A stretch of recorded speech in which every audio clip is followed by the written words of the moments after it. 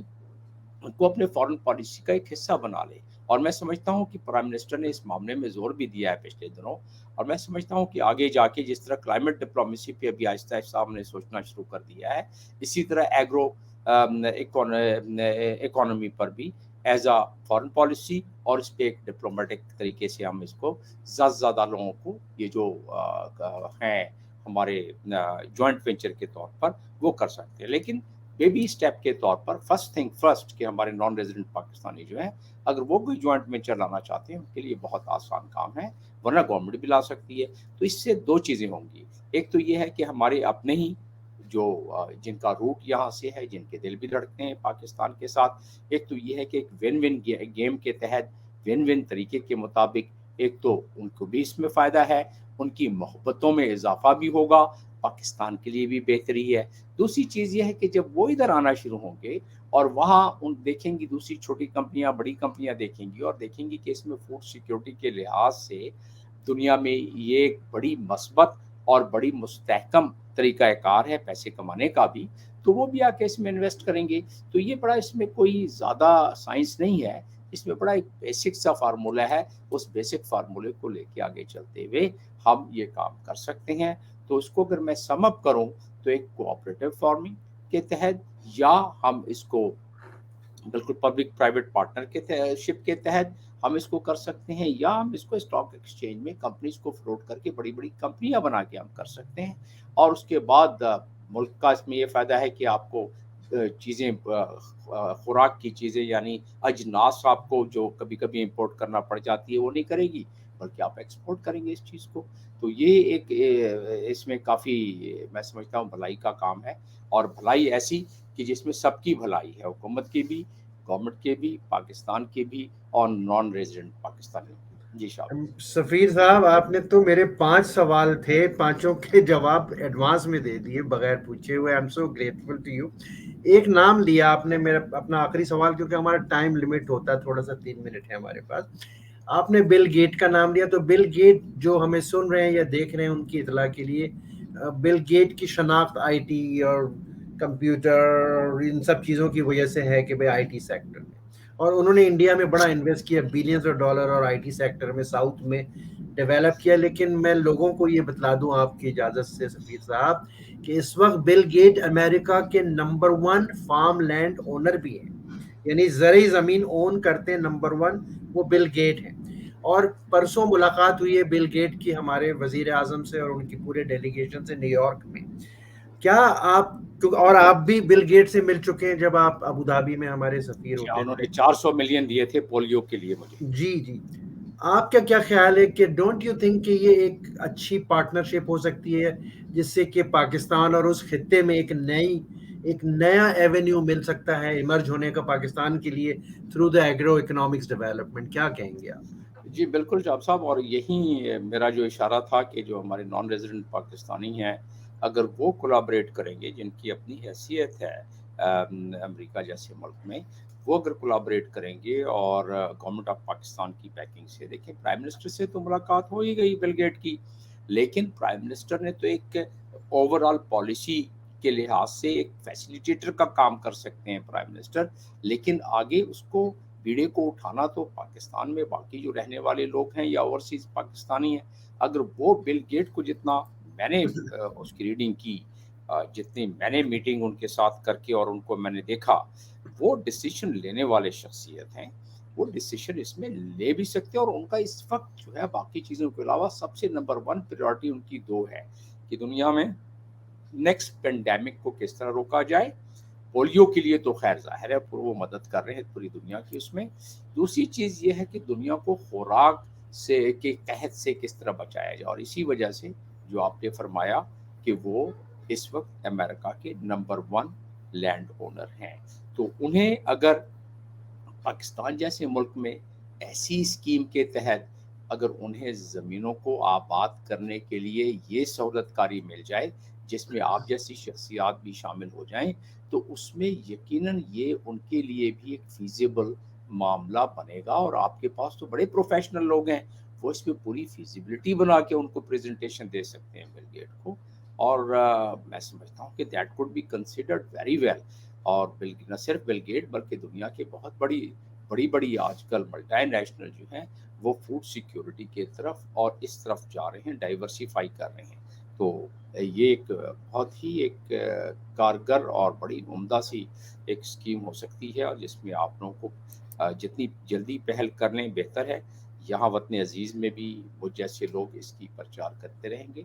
اور اس میں امید ہے کہ اب جو حالات بڑھ رہے ہیں دنیا کے، جس ڈگر پہ دنیا جا رہی ہے، جس ڈگر پہ کلائمیٹ چینج ہو رہا ہے، جب تک ہم نے اپنے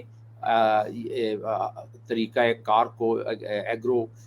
اس کی ایگریکلچر کی ہم نے اگر ایگرو اکانومی کی ہم نے